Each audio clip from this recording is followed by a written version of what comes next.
Bonjour à tous et à toutes, chers invités, en vos rangs, titres et grades, chères sœurs, dès l'entame de mon propos, je remercie au fond du cœur le conseil consultatif et le comité de direction de l'association Femmes à venir d'avoir bien voulu sélectionner mon dossier de candidature au prix Femmes à venir édition 2022. Cette distinction me réconforte davantage dans mon engagement pour la lutte contre l'immigration clandestine et pour le respect des droits humains, surtout pour les droits des femmes de la pêche. Je suis Madame Yahi Bayem Diouf, de nationalité sénégalaise, issue d'un village traditionnel et patriarcal appelé Thiaroye-sur-Mer, situé dans la périphérie de Dakar, dont l'activité économique et sociale est la pêche. Et la majorité de la population est composée de femmes. Je suis aussi la présidente du collectif des femmes pour la lutte contre l'immigration clandestine au Sénégal. Cette structure est composée de 375 femmes, membres fondatrices, mais aussi j'ai mis en place 8 cellules du COFLEC au niveau d'autres zones de départ, des jeunes par pirogue vers l'Europe au niveau du pays. Oui, cette structure a été mise en place suite à la disparition de nos jeunes pêcheurs qui avaient pris des pirogues artisanales pour aller en Europe y chercher meilleure vie. Car la pêche, qui était l'activité économique de nos communautés, ne nourrissait plus son homme. Et cela depuis la dévaluation du franc CFA, de la surpêche, mais aussi des effets néfastes des changements climatiques. Et pour éviter la mort sociale, ces jeunes préfèrent la mort physique au large de la Méditerranée. Moi qui vous parle, j'avais un seul fils et il a disparu dans cette tragédie.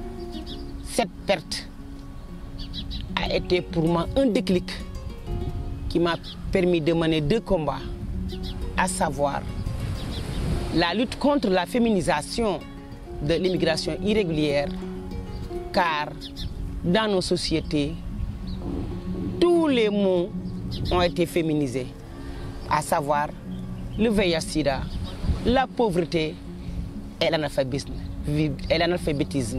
Et voilà encore, cette migration aussi est féminisée, car dit-on que ce sont les femmes qui encouragent ou qui financent même leurs fils à prendre ces pirogues de fortune pour aller en Europe.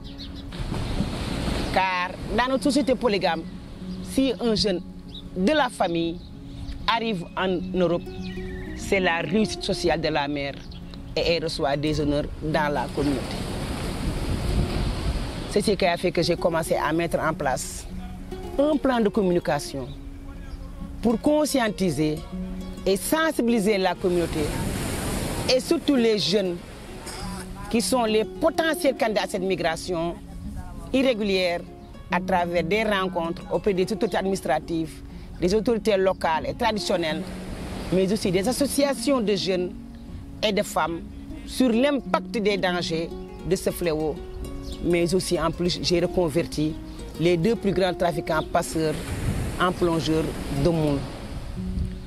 Le deuxième combat que j'ai mené est la lutte contre les violences basées sur le genre qui affectent les femmes de la pêche, car elles n'ont pas accès à la ressource, ni à des financements adaptés à l'activité, à raison des procédures complexes et multiformes telles que le manque de garantie, mais aussi la flexibilité des systèmes bancaires classiques, ce qui a entraîné qu'elles ont recours à des systèmes de crédit informels avec des taux usuriers.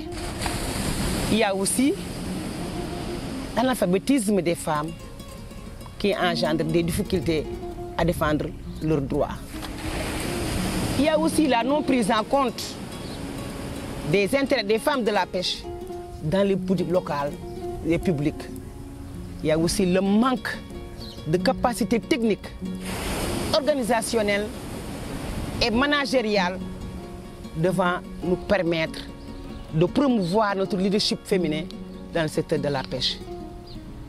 Et pour briser ce plafond de verre, je suis la première femme pêcheuse de ma communauté, car chez nous, l'activité de pêche est une activité masculine.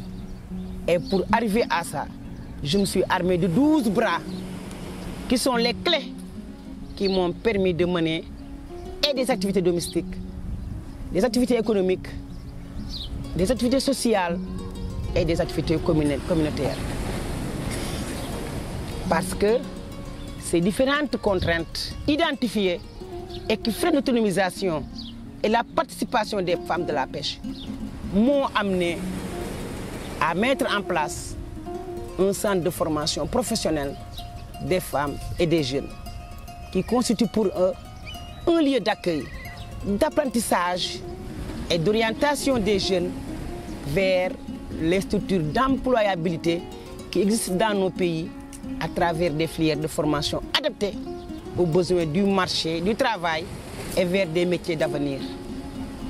Le centre développe aussi des stratégies de renforcement de capacités pour les femmes en technique de transformation et de valorisation des produits de la pêche, mais aussi en transformation des fruits et légumes, en fabrication de savon, en alphabétisation fonctionnelle qui ont permis aux femmes de renforcer leur pouvoir social et économique au sein de la communauté et ainsi lutter contre la féminisation de la migration irrégulière.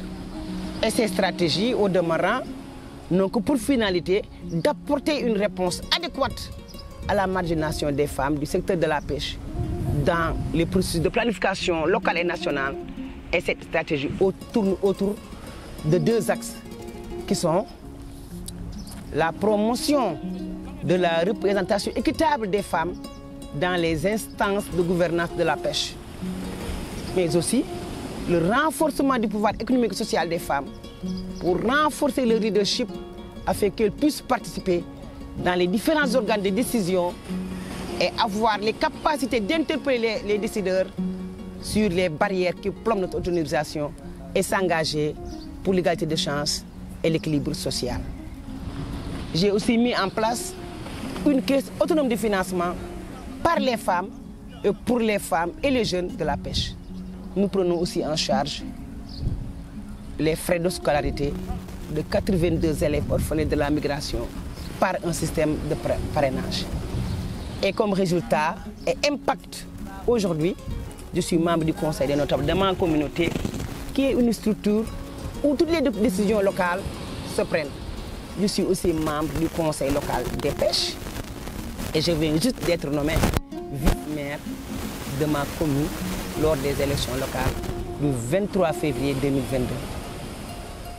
Chères sœurs, des transformations sociales au sein de nos communautés traditionnelles et patriarcales sont possibles. Donc soyons ensemble, car nous sommes la clé du changement. Et avant de terminer mon propos, je décerne une mention spéciale à Madame Mariam Sy, ambassadeur du Sénégal en Espagne, qui a bien voulu faire le portage de mon dossier de candidature au prix Femmes Avenir, édition 2022. Je vous remercie et à bientôt. Merci.